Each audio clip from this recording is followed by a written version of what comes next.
Welcome to everyone. Bienvenidos. I'm Sue Scott, and I'm the worship associate for today's service on skeletons in our closet. I am dressed in black and purple, and I'm wearing my green and purple glasses, Wimbledon. Our opening words, "From the darkness comes life," are by Otto Concannon. The seedling that comes forth, the bird emerging from its egg, the planet spinning through space, they all come from darkness. From the darkness comes life. Thanks to all our volunteers and staff who bring us out of the darkness every Sunday to make these mornings possible. And welcome to our online participants on YouTube. Please introduce yourself to each other in the chat. And while our online folks are chatting, let's turn to our neighbors and welcome each other this morning.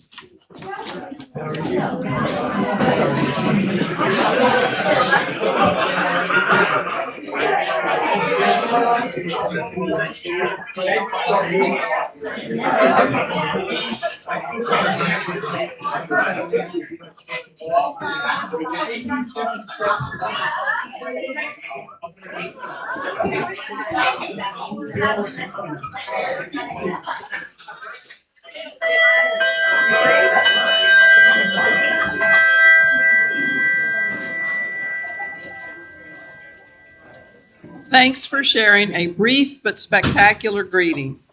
After service, you may continue your conversation right here in Daniel Hall. At First Unitarian, we always have fun events for people of every age and interest. Two upcoming events I want to highlight are our First Alliance program is this Tuesday at 11:30 in Daniel Hall. Lunch from Grand House will be offered for $10. Followed by the best stories presented by Christy Wicker of the Wild Care, Oklahoma. See Becky Talent for more information.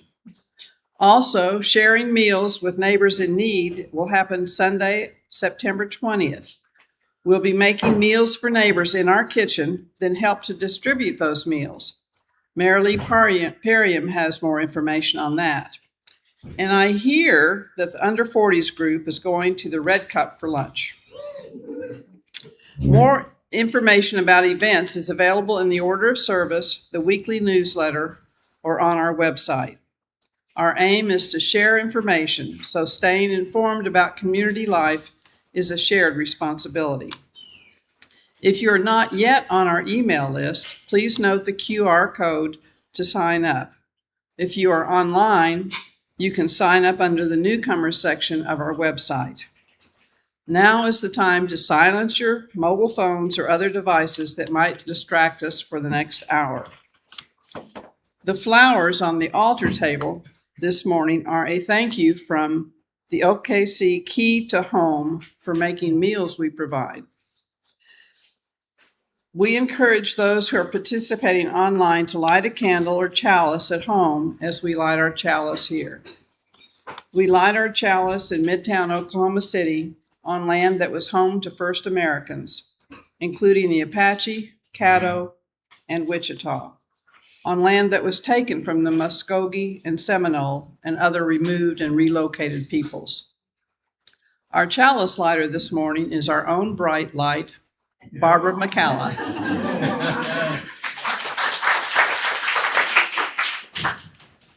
This light we kindle is set in the lamp of our history. We inherit this free faith from the brave and the gentle, free and outspoken hearts and minds that have come before us. Let us be worthy inheritors of this faith, and through our good works, pass it boldly to a new generation. I invite you to join me in reading our covenant. The words can be found in the order of service. Love is the spirit of this church, and service is its law. This is our great covenant, to dwell together in peace, to seek the truth in love, and to help one another.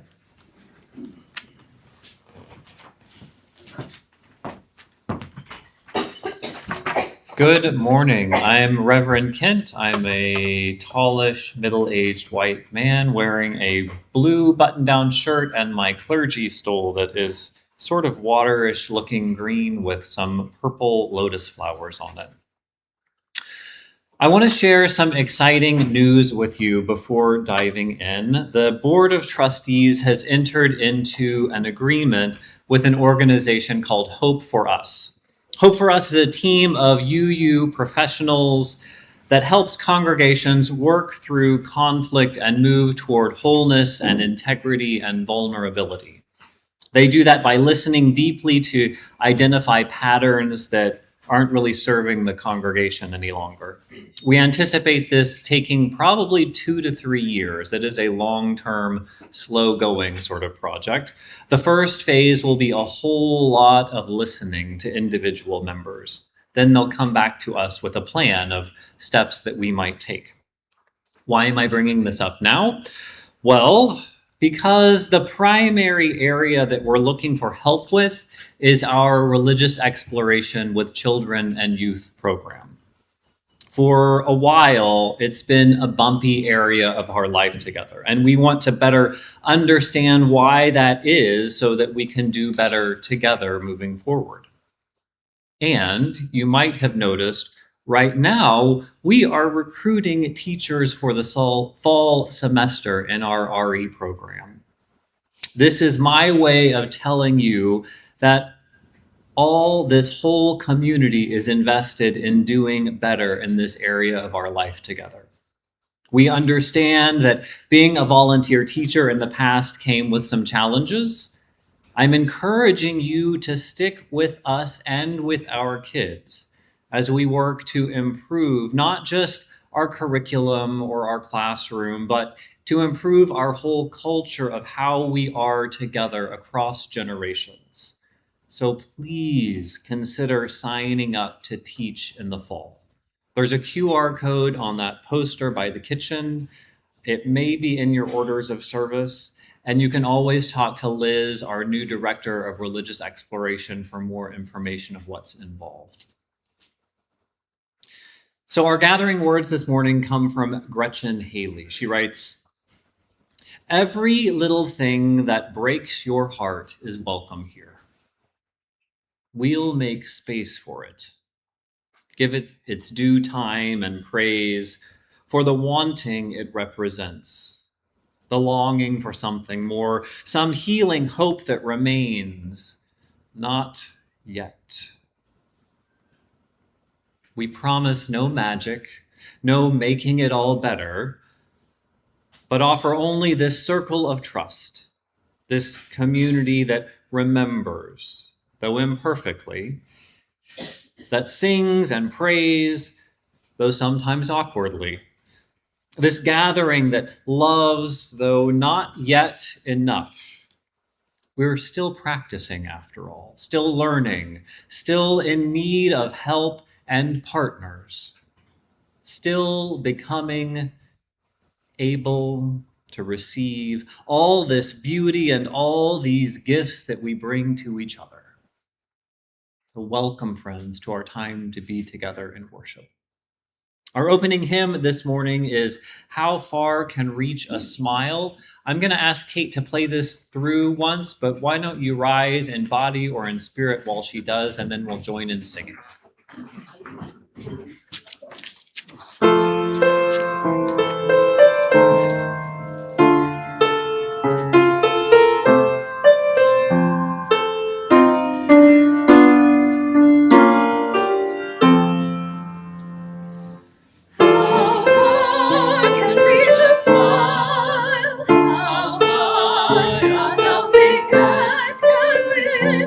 How far is my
still becoming, still learning together. I want to invite you to join me in a short time of prayer. Spirit of life, God of many names, mystery beyond naming. I find you in those humble places,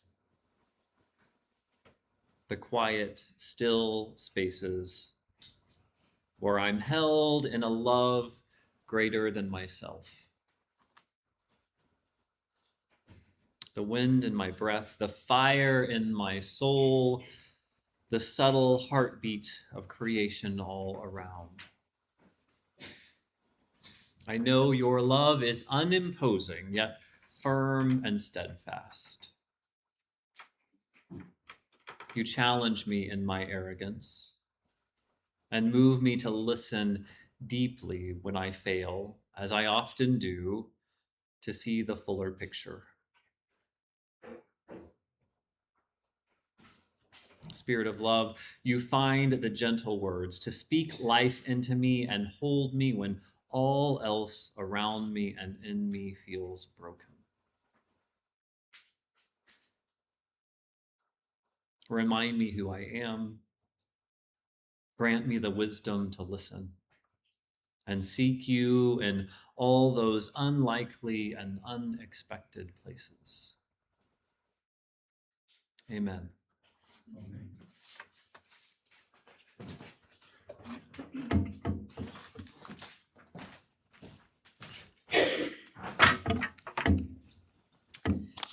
In my time here at 1UC, I have experienced at least 8 ministers. All of them have contributed to my spiritual journey, as well as influenced our church history. Some were warmly received, gathered us in community, and were greatly missed when they moved on. While growing up in the church, Frank Holmes was the only minister I knew. After returning to church from college, I met my husband, Tony, who was converted to Unitarian Universalism by Bruce Clary's inspirational sermons. Dick and Lois Allen were like favorite godparents who brought life and joy to our church. Mark Christian made us proud that one of our own could grow up in the church and become an ordained minister. Jonna Lou Johnson was a wonderful addition to Mark Christian's ministry. She was just what we needed later as an interim minister, plus we finally got to have a proper goodbye. Diana Davies got us through COVID and encouraged us to be more mindful of what we put into our bodies and our souls. And so many others, like Reverend Kent, have enhanced our community over the years. But we've also had our share of those who are mired in controversy. One of the controversial ministers who I had firsthand experience with was Jim Jones, not the infamous cult leader, but a troubled character nonetheless. He had been a chaplain in Vietnam before he came to our church and was well received by our congregation until he was not. Jim Jones was the minister who married Tony and I. We got married in my childhood home, and he presided over the ceremony. At the wedding, he arrived late, and he forgot to bring a copy of Khalil Gibran's The Prophet, which was part of our vows. Fortunately, my mother had a copy in her library, so somehow we got through the ceremony. Then he and my uncle proceeded to take liberal advantage of the champagne fountain we had for the guests. While his sermons were good, he had a way of alienating congregants when it came to personal issues. He tended to hear only one side of the story, make a conclusion, and then berate the other side of the party without researching the facts. We were not alone in experiencing this trait of Reverend Jones' ministry. He was eventually dismissed from the pulpit, but demanded some perks, like a new car, before he would leave. Throughout the church's history, there have been ministers or situations that have caused congregants to leave. Some of the situations were never shared with the broader congregation, and others were part of a rumor mill. I'm sure this happens at all churches. It's particularly disconcerting when it happens to yours. When people you care about leave the community and you don't know why, the atmosphere changes. Despite some of the historical turmoil, I feel very fortunate that my personal faith does not rely on the rumor mill, the turnover of various ministers, the rotation of parishioners, or even the condition of the church building. All those disruptions are an integral part of my journey with Unitarian Universalism. Those memories challenge me to cherish the good and reflect on the perplexing. One UC is still a safe place to explore the eternal, nurture community, and pursue the common good. Church dynamics at First Unitarian have challenged my interdependence and strengthened my spiritual beliefs. Now is the time for our call to offering. Generosity is a core value of Unitarian Universalism that we practice every Sunday as we take an offering. This month's full offering will go to our Change for Change partner, Blaze's Tribute Equine Rescue. Here to tell us more about Blaze's Tribute is Sean and Natalie Cross. Oops.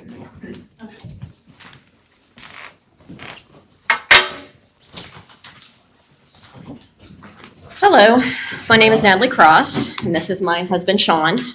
I'm not the greatest public speaker, so bear with me, and I'll try to sum this up the best that I can. We started Blaze's Tribute Equine Rescue 25 years ago in 2001. I used to volunteer for the animal shelter, and I worked with the dogs and cats and had no idea that behind the shelter there was a barn that they took in horses and other livestock when they did animal cruelty cases. So we went to a meeting one evening and spoke to the new superintendent that was taking over. And she was telling us about the horses and other livestock that they took in on their animal cruelty cases, which at the time, the barn was kind of hidden in the back, and I had no idea that they even took in horses on cruelty cases. So I proceeded to ask what they did with those horses once their case had ended, and they said that they had sent them to the Purcell livestock auction, which in my mind, we wasn't giving them any better of a future than what we pulled them from. And I asked why we didn't have other resources available, and she said there was no equine rescues or programs available to assist. Without hesitation, I immediately looked at her and I said, "You do now." I then had to go home and tell my husband. So, needless to say, I really had no idea 25 years ago where it would take us when I decided to go home and inform my husband we were starting an equine rescue. I immediately went into researching everything I could about becoming a nonprofit, about rescuing animals. At that time, there was only one equine rescue in the state of Oklahoma, which wasn't doing anything like what we wanted to do. We wanted to focus on animal cruelty cases. We wanted to be there for horses that were in danger from starvation and neglect. So instantly, our very first rescue was in December of 2001 that consisted of 20 horses. Wow. I thought we would get in, get our feet wet, get a process started, but we dove all the way in. And from that point on, it set a precedent. We started with 20 head. We did multiple hoarding cases from 44 to 56 to 82. The numbers just seemed to keep climbing. So 25 years, we have been here working with law enforcement. So once they start an investigation for animal cruelty, they contact us, and we do everything we can to prepare to assist them in the seizure. We go on site, we remove all of the horses, and we do assist with other livestock because there aren't any other rescues that really deal with other livestock. So we assist with them on removing every animal from the property that needs help being removed. And we immediately take them back to our facility in Hera, Oklahoma, where we start the immediate process of having our veterinarian come out and check them all over and getting a rehabilitation program in place. Our veterinarian writes up an extensive animal cruelty report, and they're available also for court cases to testify on behalf of what those animals have gone through. So I'm very proud for 25 years that we've been available to the entire state of Oklahoma. We've worked with many local and rural animal sheriff communities. We have worked with Oklahoma Bureau of Narcotics. So we've kind of have a wide spectrum of helping horses that are in need as well as other livestock. So we really appreciate you guys having us out today. It means a lot to us, and I don't know if we can stick around for the full time, but we'll try our best. We have horses that we have to do medications on, so it was quite a venture to get out here. It was a little bit farther than I thought it was, but we really appreciate it. Thank you.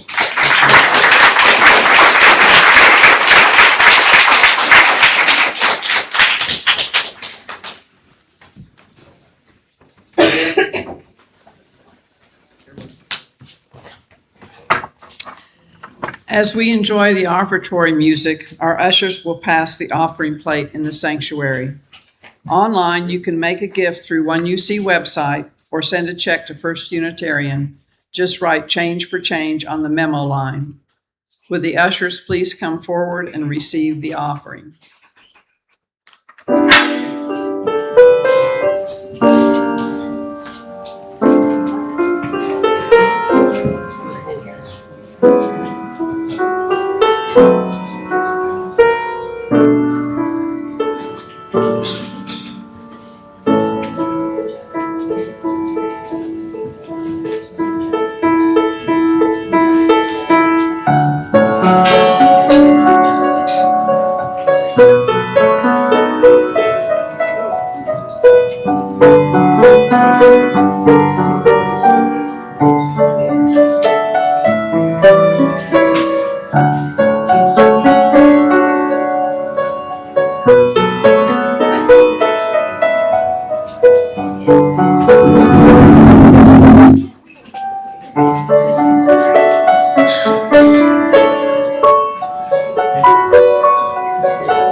Our reading this morning is a responsive reading. If you want to grab that from your insert.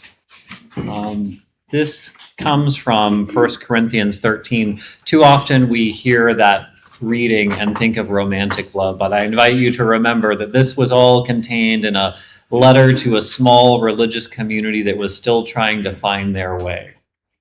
I'll read the words in regular type print and invite you to read the words in italics. If I speak in the tongues of mortals and angels, but do not have love, I am a noisy gong or flanging cymbal.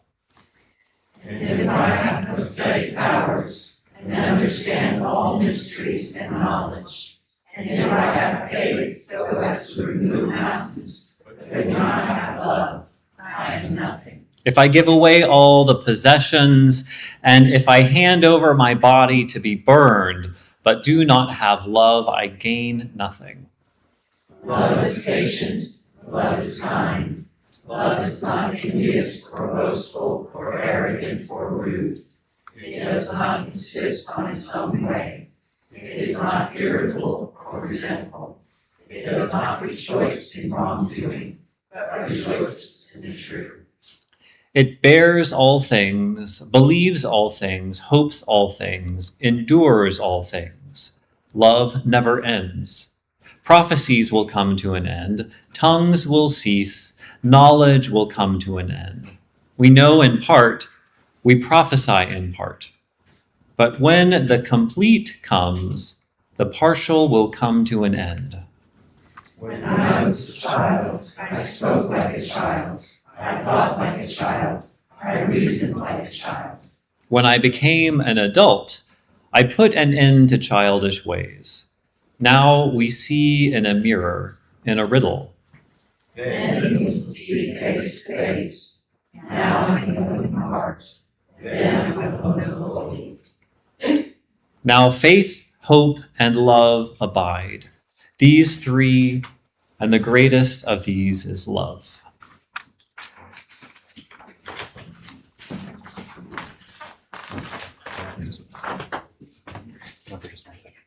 I was going to perform this with Bill Gouldy, so he's not doing too well today. So for those of you who know him, please think of him as we sing this, okay? Thank you.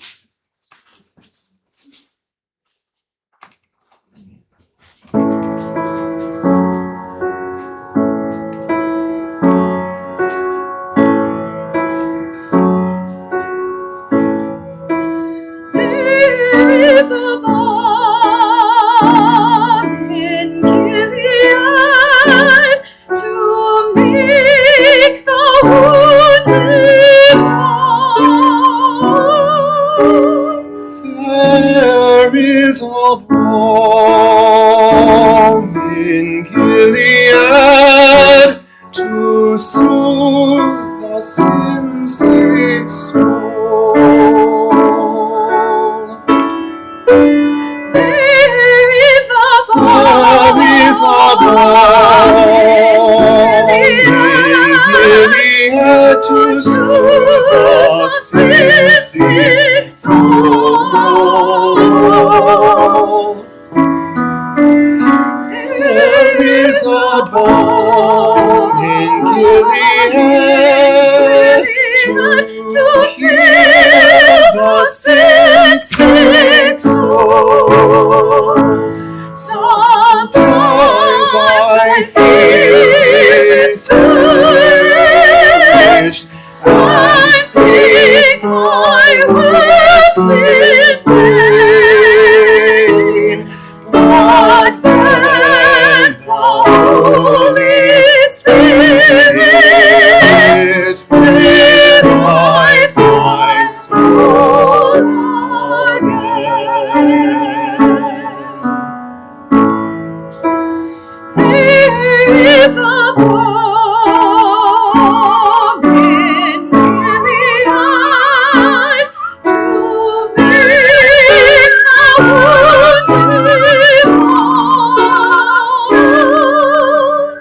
There is a balm in Gilead to soothe the sin-sick soul.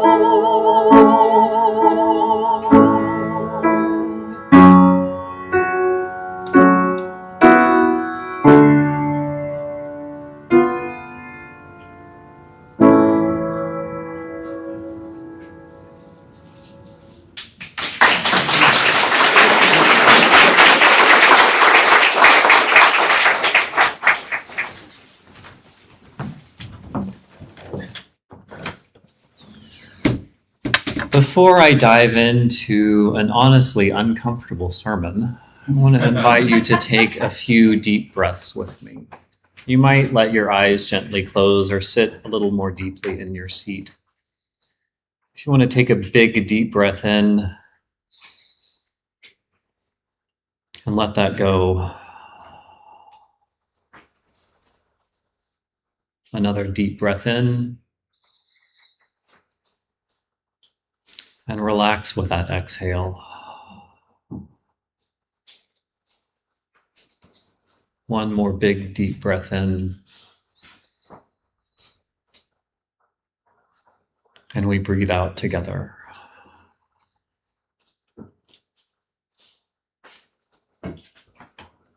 Namaste, friends.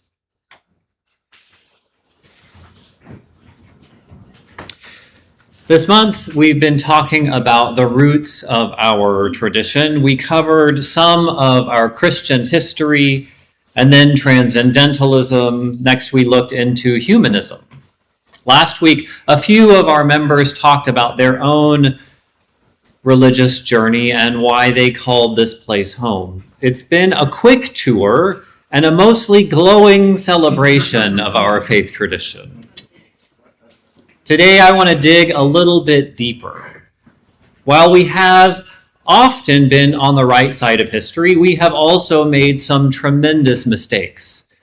This Sunday, I want to look into a couple of those mistakes. And this isn't so that we can wallow in our guilt or in self-pity.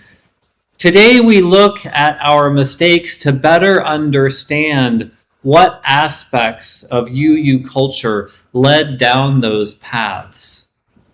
Today, we look back to consider how we might move forward in the light of love and do it a little bit differently.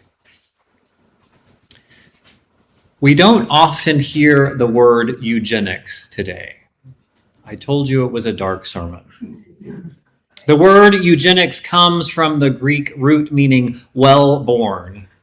Eugenics is advocating for or the practice of improving genetic quality of the human population through selective breeding. That can be done through positive eugenics, basically encouraging people with desirable traits to have more children, or it can be done through negative eugenics, which is discouraging or preventing people with perceived undesirable traits from reproducing.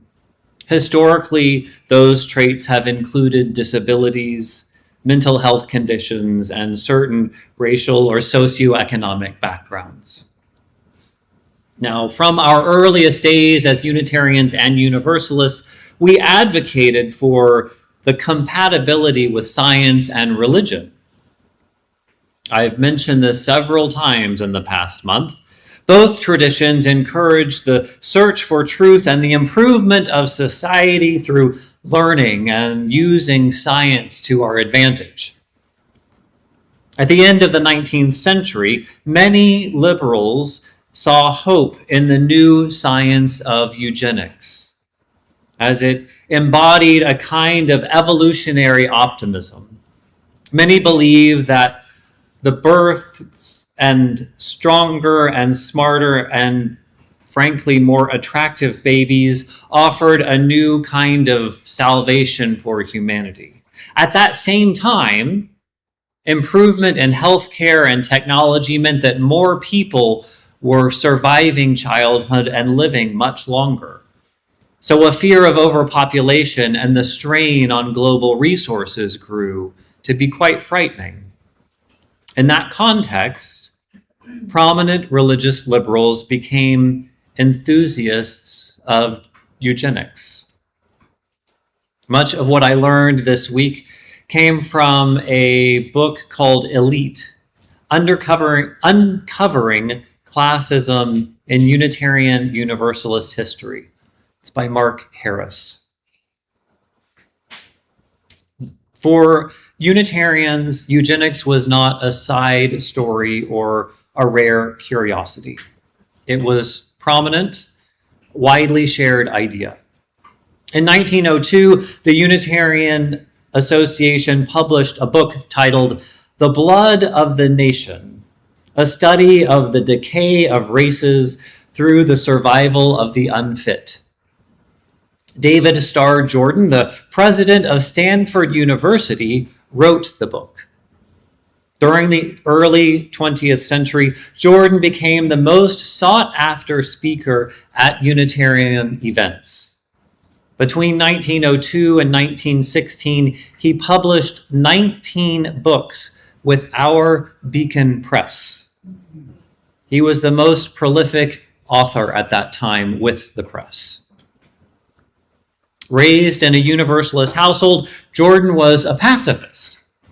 His objection to war grew from his view of war as a biological evil.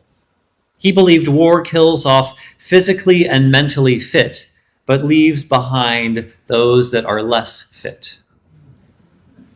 It's gross stuff. War, Jordan believed, robs the race of its most vital blood. He declared that poverty, dirt, and crime produce human material. He wrote, "It's not the strength of the strong, but the weakness of the weak, which engenders exploitation and tyranny." David Starr Jordan wasn't alone. In the early 20th century, Unitarian premarital counseling included screening about normal physical characteristics and mentality in marriages. The great Unitarian activist John Haynes Holmes encouraged his liberal colleagues to perform nothing but quote-unquote healthy marriages. There are a lot of air quotes in this sermon because I don't know how else to communicate this. To perform only what he would deem healthy marriages for the conservation of normal families, so that in the interest of improving society, what he would call defective people didn't propagate. Learning more about Holmes this week was frankly a slap in my face. I had known John Haynes Holmes as one of our great social justice leaders. He helped found the NAACP in 1909 and the ACLU in 1920, serving as a chairman of the board for the ACLU for many years.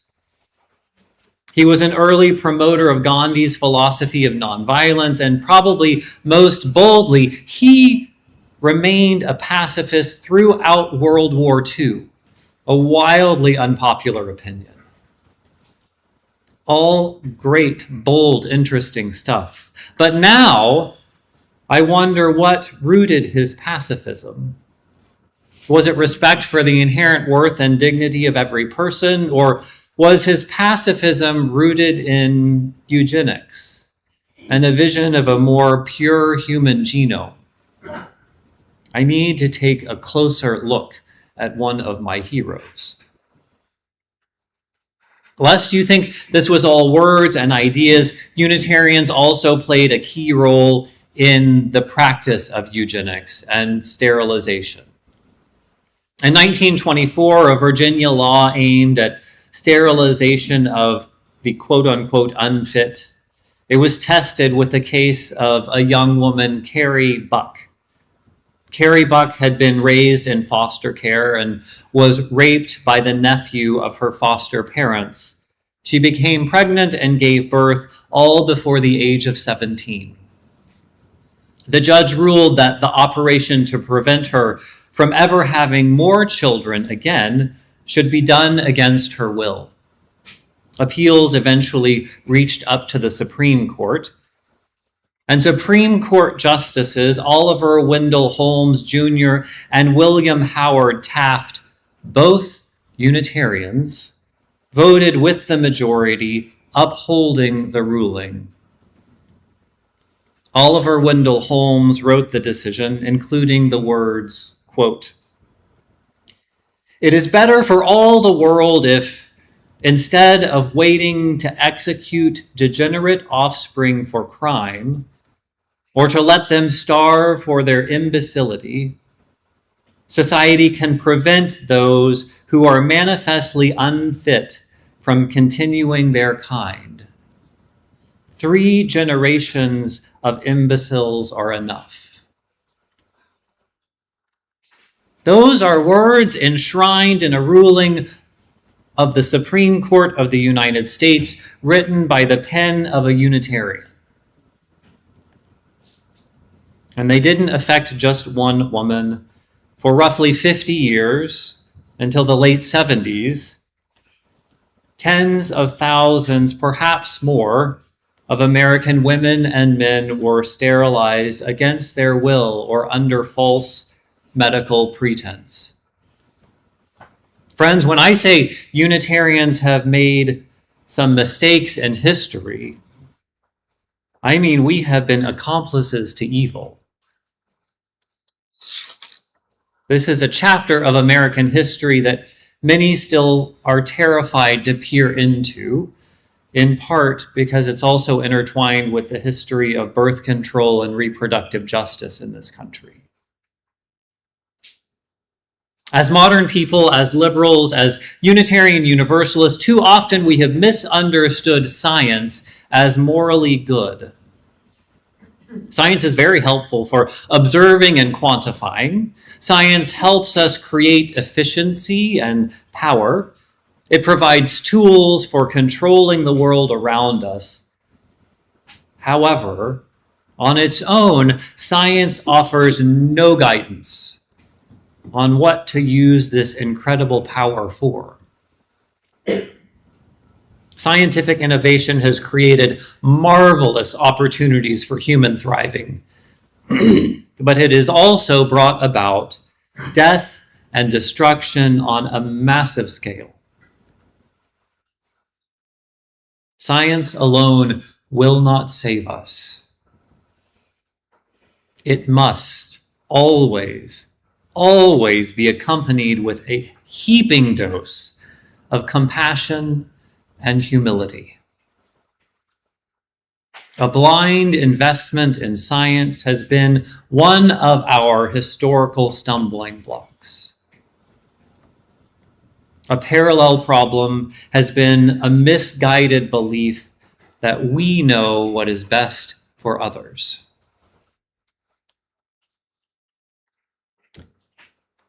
American Indian boarding schools is another shadowy chapter in American history. Some of you probably know the beginnings of this. In 1875, Captain Richard Pratt took 72 Indian warriors suspected of murdering white settlers at Fort Marion in St. Augustine, Florida. Once there, Pratt began an experiment that involved teaching the Indians to read and write English, putting them in military uniforms and drilling them like soldiers. He aimed to civilize these young Indians, working under the motto, "Kill the Indian, save the man." From there, it created a whole network of camps or boarding schools with that agenda. The program recruited or kidnapped American Indian children from their parents and kept them against their will, enforcing English language and culture, mostly through fear and corporal punishment. That happened for 5 consecutive generations, from 1880 to 1980. The US government attempted to erase Indian culture through boarding schools. A federal investigation reports roughly 973 children died in boarding school custody, but multiple other independent reports say the number is closer to 3,000. And as you're probably guessing, Unitarians were somewhat involved in this tragic undertaking. Unitarians attempted to participate in boarding schools 3 different times in different ways. One mission was among the Chippewa Ojibwe in Minnesota in 1855, but that project failed because of insufficient funding. In 1870, President Grant invited Protestant denominations to take over management of a few Indian reservations. During that time, the Unitarian Association accepted the charge and found Reverend Jabez Nelson Trask to head to Colorado to oversee Ute tribes there. That's roughly 8,000 people in 1871. That didn't go very well. He was a very short-term stay there. He was followed up by a Roman Catholic missionary, and then came the Unitarian Reverend Henry Bond. Bond stayed there for a couple of years in that post. The third attempt at this was the most successful, if we can use that word to describe these projects. In 1886, the American Unitarian Association established a boarding school on the Crow Reservation in Montana called the Montana Industrial School for Indians, or Bond Mission School. It was run by Unitarian Reverend Henry F. Bond, where 50 Indian children lived. Again, they were isolated from their families and utilized corporal punishment and other fear tactics for indoctrination. Reverend Bond is recorded as saying of these students, quote, "They're all bright, promising boys. How such good-appearing fellows came from an ignorant, lazy, squalid, orphaned race is a constant surprise to us. I shall dread the time, if that comes, when they slip back into their old abodes and possibly leave." This sermon was a lot easier to write than it is to read out loud. Reverend Bond maintained strict discipline. The boarding school was open for about 9 years and closed in 1895.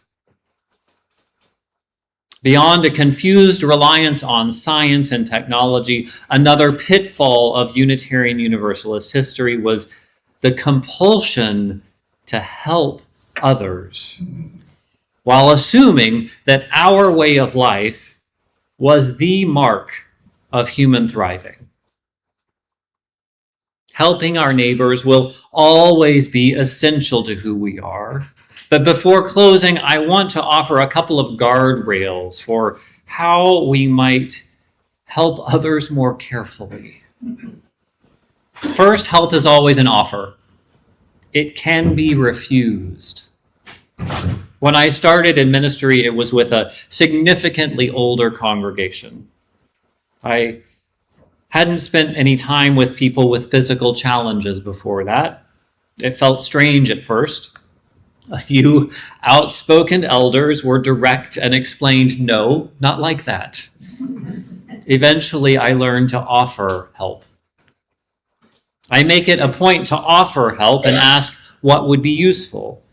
One thing I learned is actually a very helpful metaphor for all sorts of helping.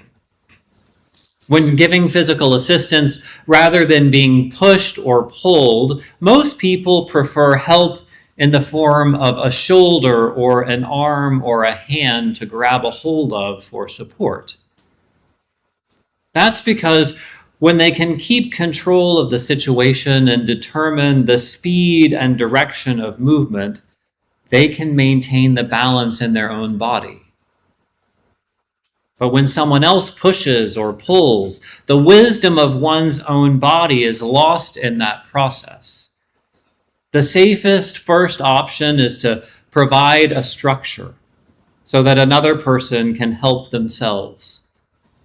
If more direct help is needed, that can be a next step. And when we offer help, no thank you is a very valid answer. When helping looks more like forcing, we have entered very, very dangerous territory. The second guardrail for genuinely helping people is about proximity. We can't help well if we haven't taken time to get to know the person in need. A few years ago, Julia Watts Belson spoke at our General Assembly. She's a rabbi and scholar and spiritual teacher. She's also an activist for disability and gender justice. One of the key things I learned from her was that relationship is the key ingredient to accessibility. Organizations can do all sorts of things to make their facilities and their technology and their procedures more accessible, but the foundation has to always be relationship. As she put it, having ramps to wheel into a building doesn't do much good if we're not willing to meet on the same level and have a face-to-face conversation once we're in the building.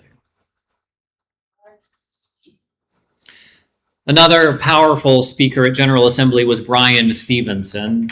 As a young man, he was unsure about the direction to take after law school. He found himself working with death row inmates. It began as an internship. But through spending countless hours with those clients, he came to understand the justice system in a way that Harvard Law could not teach him. He came to know intimately people who had been accused of murder and the culture that found them guilty. Stevenson is now a law professor at NYU and the founder and executive director of the Equal Justice Initiative. He's helped achieve U.S. Supreme Court decisions prohibiting sentencing of children under 18 to death or life imprisonment without parole. He's provided counsel in cases and saved dozens of prisoners from the death penalty. Bryan Stevenson talks a lot about getting close enough to people to understand them personally. He talks about proximity. He says that to be part of the solution of the world's problems, we must start by getting closer to the people most impacted.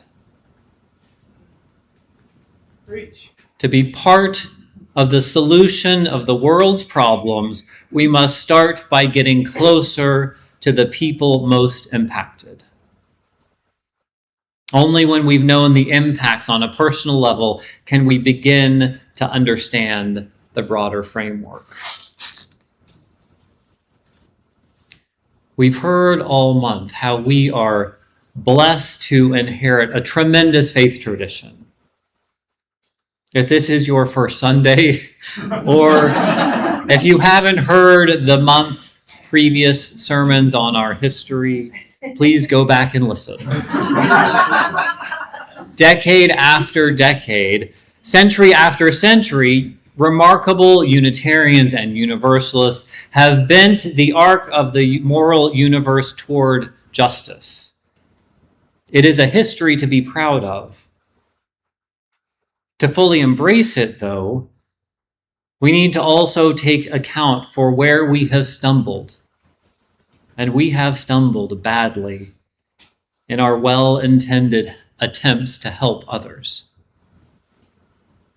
I am convinced that in the light of love, with a healthy dose of humility and compassion, we can do better. Amen. Amen. Our closing hymn today is My Life Flows On, an endless song. I invite you to rise if you're comfortable and join in singing.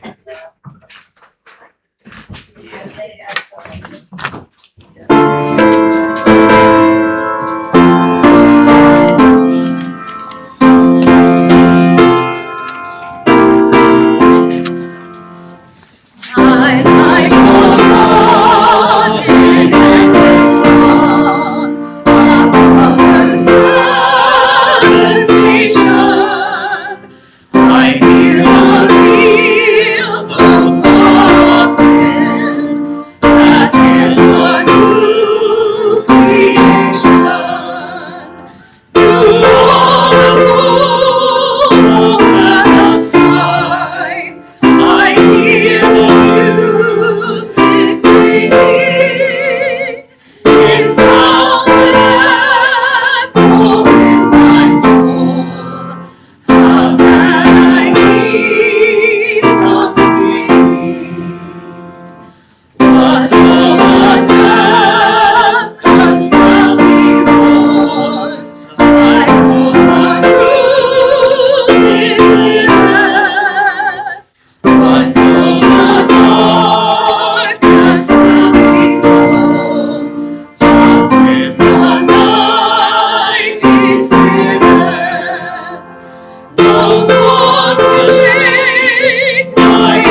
would please be seated.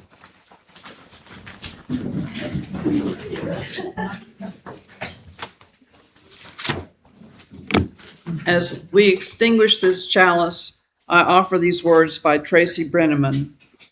The warmth of this community flows among the generations, where all are learners and all are teachers.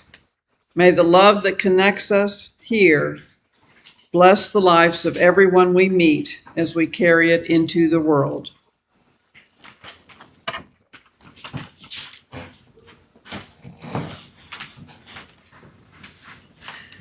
May we go forth from this place, thankful for the life that sustains and renews us, and open to the grace that surrounds and surprises us. Friends, go in peace. Let the light within you be a blessing to the world.